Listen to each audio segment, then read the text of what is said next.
Good morning, friends. How are you? Thank you for joining us. Lou, how you doing? Very good. Good morning. How are you? It's very nice up here in New England. Yes, it's beautiful. The weather, temperature, the sun, everything is just so wonderful. I hope it's good wherever you are, listeners. Today, we are going to be talking about chapter 15, the last three verses, 18, 19, and 20, and then we will be done with chapter 15. So let's move on to chapter 18, which is as I transcend the perishable and am even higher than the imperishable, I am therefore proclaimed in the world and in the Vedas as Purushottam or Supreme Being. So this is Krishna speaking as he is Brahman, since he is self-realized, and he says, as I go past the perishable, I am even higher than the imperishable, and therefore people in the world and in the Vedas, I'm called the Supreme Being. So it is our duty to find out what exactly he means when he says that he is the perishable and imperishable. So let's briefly touch on that, because this is a very technical chapter.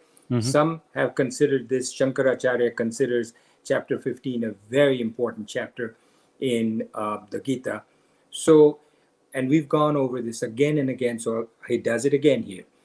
He calls the perishable kshara, Kshara, which is the body, the mind, the intellect, vasanas, the gross body, the subtle body, the causal body, the waking state, the dream state, and the deep sleep state. He says these are all perishable, which I think we know, right? Right. The gross body, when we die, the gross body dies. It goes back from dust to dust. That's the gross body. The same thing applies to the mind, the intellect, the subtle bodies, causal bodies, dream state. A dream goes, disappears, deep sleep disappears, waking state disappears. All of these are perishable. We have learned that the Atman, the Brahman within us, the enlivening force, that which enlivens the causal body and the subtle body, all of these things, that enlivens us, that is Atman. That he calls Akshara, that is non-perishable, imperishable.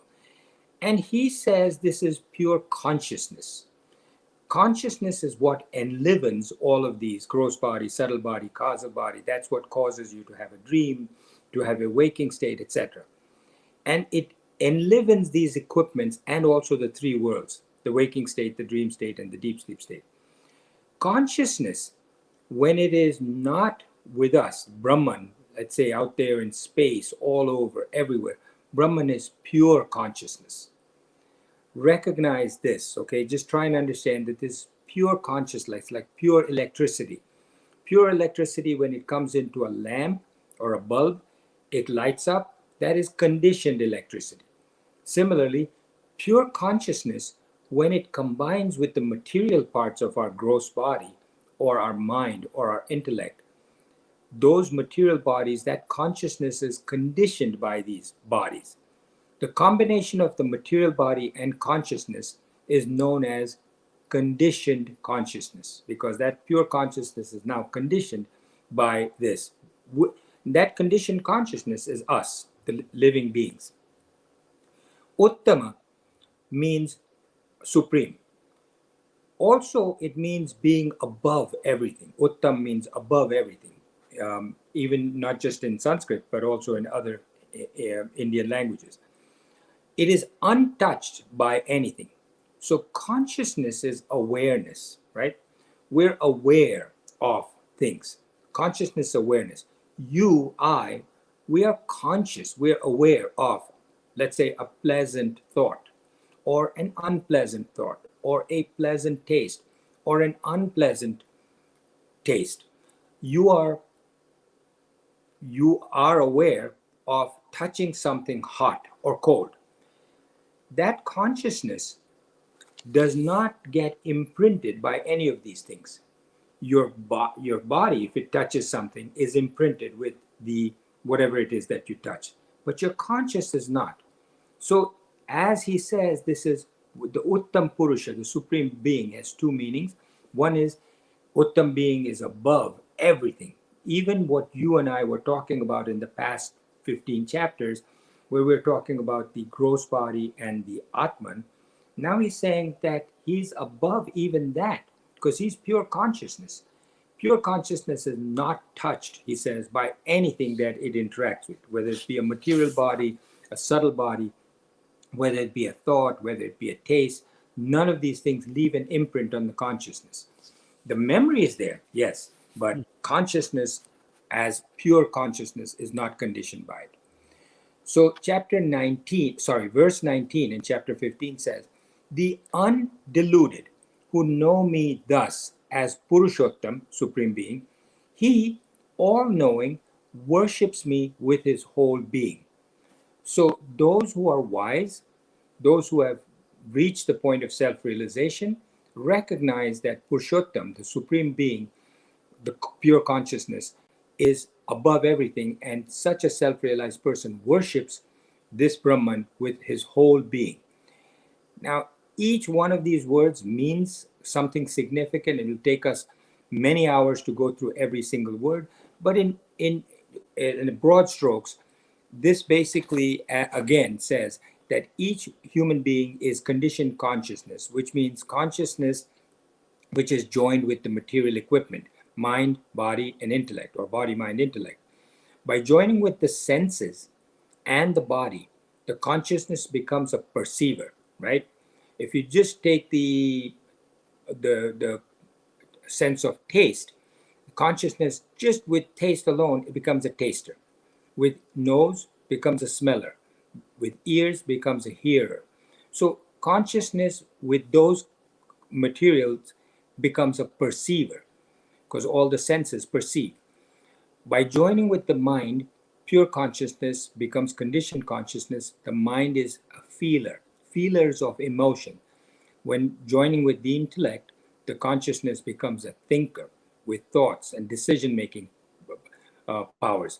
Such a perceiver, feeler, thinker is the conditioned consciousness, a combination of self or Atman and the material equipments. Such a being, we as individuals can we can choose to focus our attention on Atman, the self, or we can choose to focus on the perceived, whatever it is that you're perceiving or what you're feeling or you're thinking. Mm-hmm. What do we tend to do?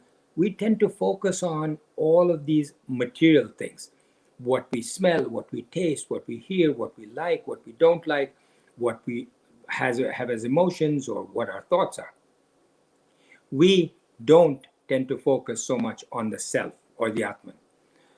And he's saying here that if you remove that thought of being constantly thinking about what you're conditioned to think about, then you can go to become self-realized.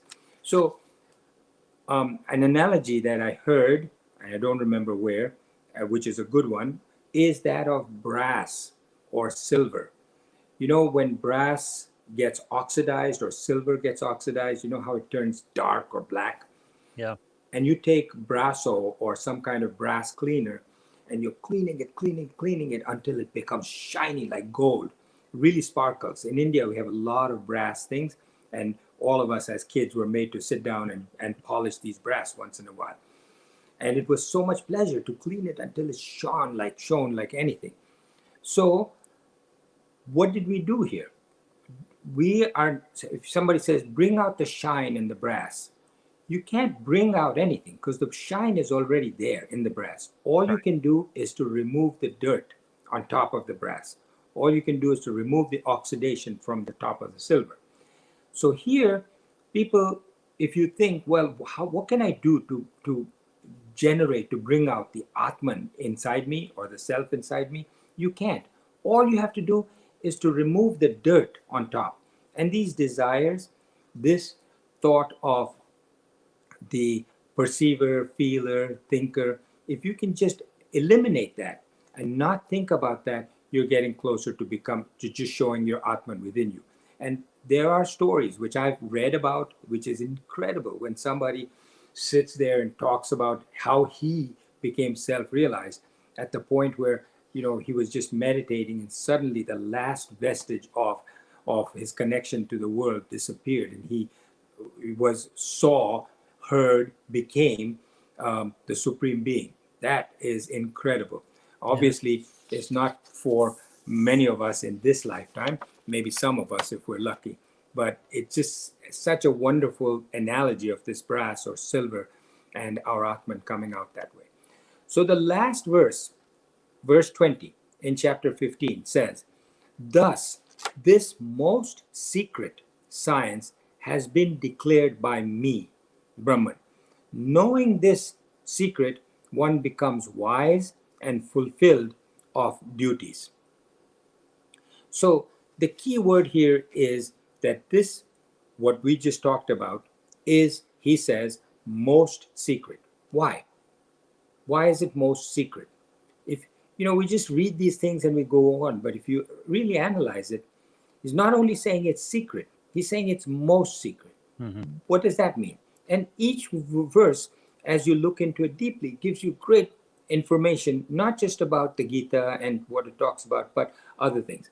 So there are different types of secrets. One secret is something you don't know yet. But if somebody whispers it to you, or you read it in a gossip column, say, "Oh yeah, I didn't know that." Okay, so that's one kind of secret. You need to be told it, you need to be informed of it. Until that time, it's secret to you. Second, you have no way of knowing it because there's nobody to teach you, right? So, for example, something that you could know, you could learn it, but nobody has taught you. Somebody who's like 18 years old but has never gone to school, he's come from a jungle, say, and he could learn that 2 plus 2 is 4, but nobody's been there to teach it to him in the jungle. So that's a secret to him. But somebody teaches it to him, then it's no longer a secret. So at the same time as I'm saying this, have your third eye, your mind open to what I'm talking about, being connected to getting to know the Atman or the self. That's why it's such a secret. If somebody doesn't teach us about this, we never learn. I was taught by somebody, I'm teaching somebody else, somebody will teach somebody else, and that's how we get to know this. Otherwise, you don't. Then, third, even if you have a teacher, you don't understand it.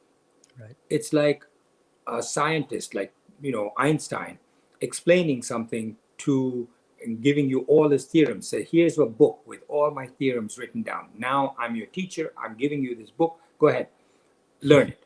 Yeah. You don't understand it. Even if he tries to teach you, even if you have a teacher and he tries to teach you, you say, this is way above my brain. I can't understand this. So that's the third. Somebody who's been told this about the Gita and the spirituality, they don't understand it even after it's being explained to them. Next. So it's like, it's just beyond them. It's like trying to teach a child calculus. Next one. Something that is too sacred to tell, like a valuable diamond that is kept hidden. It's too valuable to just lay around and use as a paperweight because it's value based. What is the value? Not just money. A value can be either money, material, how valuable is this secret, sentimental. I really like this scarf that was handed out to me by my parent, and it's sacred to me because it's my mother's scarf, for instance. Or sanctity based sacred. So you take a stone from the river and you say, this identifies with such and such. I use it to pray to, I use it to meditate on, and it's very sacred to me.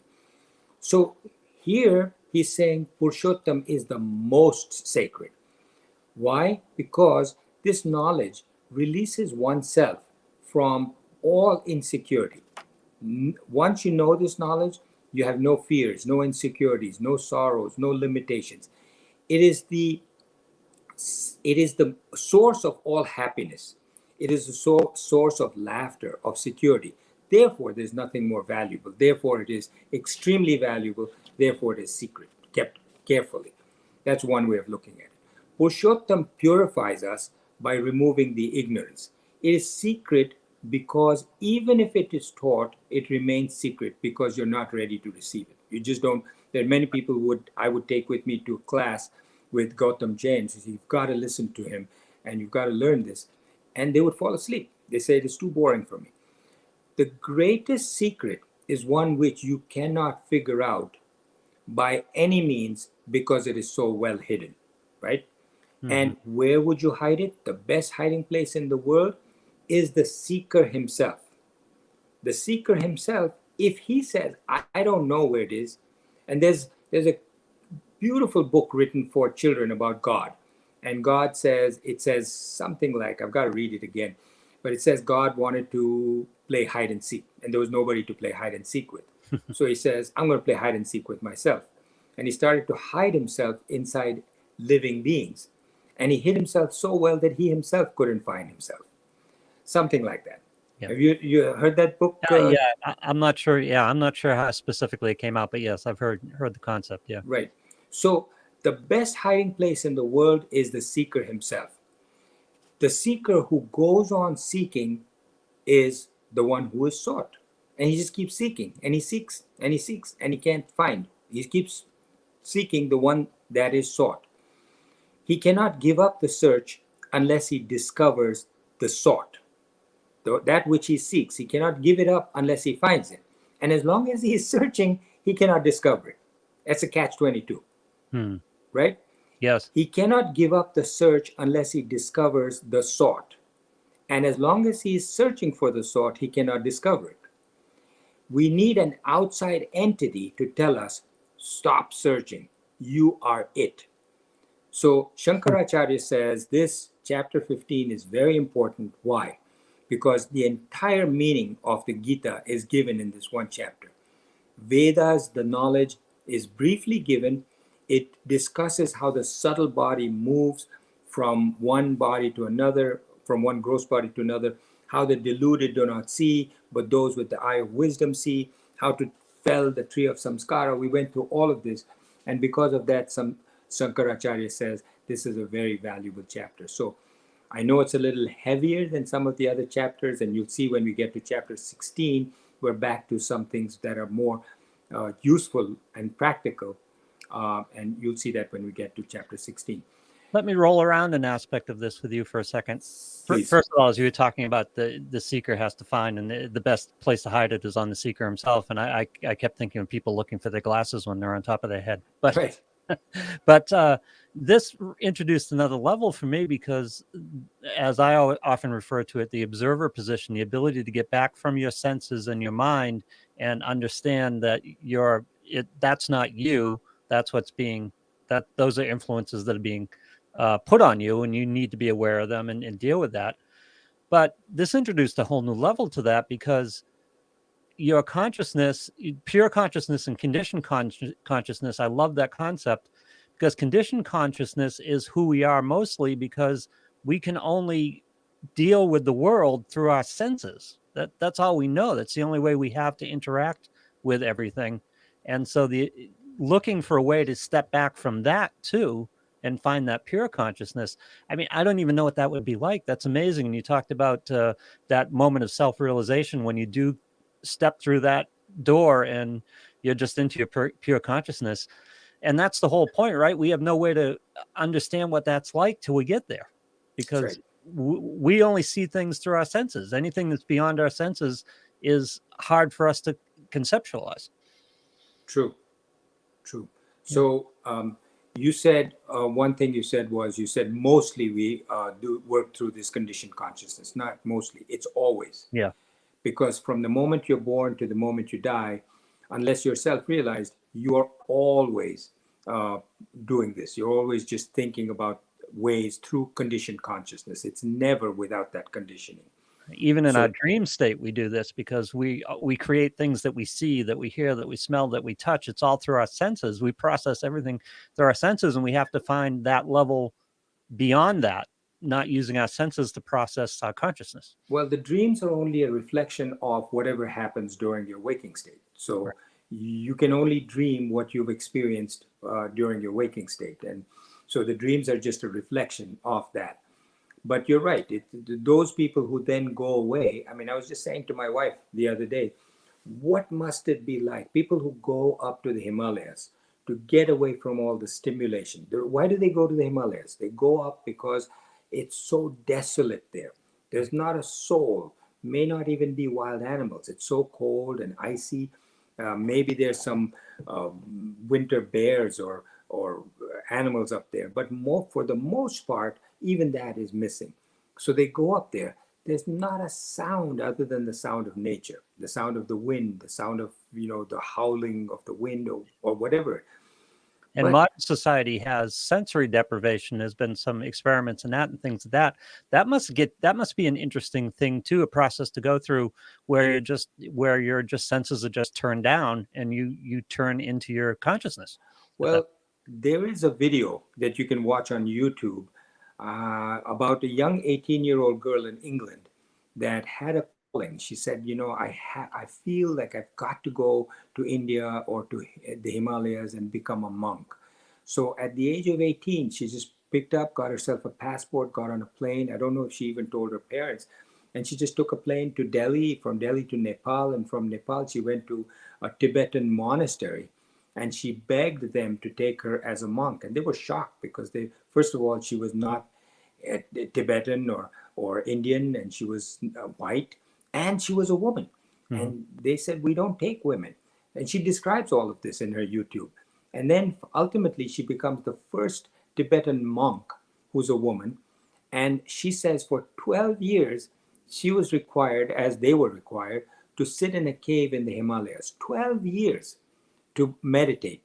And she says for 12, and that concept of meditating for 12 years, for those who are Christians or Muslims, that is an important time period, because it seems as if that concept of meditating for 12 years has spread to other religions, because I think it was Jesus was missing for 12 years. I think Right. Moses meditated for 12 years. Many people meditated for 12 years. So she meditated for 12 years over there. And talking about sensory deprivation, she talks about what it was like. She was in the cave. There was nobody to speak to, nobody to talk to. She didn't see any human beings. It was cold. She was hungry. It's incredible how they spend their time and what happens. So I was saying about how I was saying to my wife, you can take it for one day, maybe even for a weekend if you go camping. How nice is this? You can only hear the bears and the birds, and you don't hear any TV or radio, no cell phones, nothing. But to do it again and again and again, day after day, would be like you said, sensory deprivation. Yeah, difficult. I want to mention a couple of things. You can email us at Gita Memoirs of a Psychiatrist at gmail.com if you want to communicate with the doctor or us. And for those of you watching on Facebook, our podcasts are now available in a number of places: Facebook, Apple Podcast, Google Podcast, Spotify, a lot of outlets, but we've just added Amazon Music and Audible. So there's a great way to get into the podcast as you're driving and listen to some of the episodes, help you catch up with what we're on episode 171. So you can catch up in your car. You can help out with the audio only podcasts. Nice. Very nice, Lou. Thank you for everything you do. All right. And we'll see you next time. See you. Bye-bye.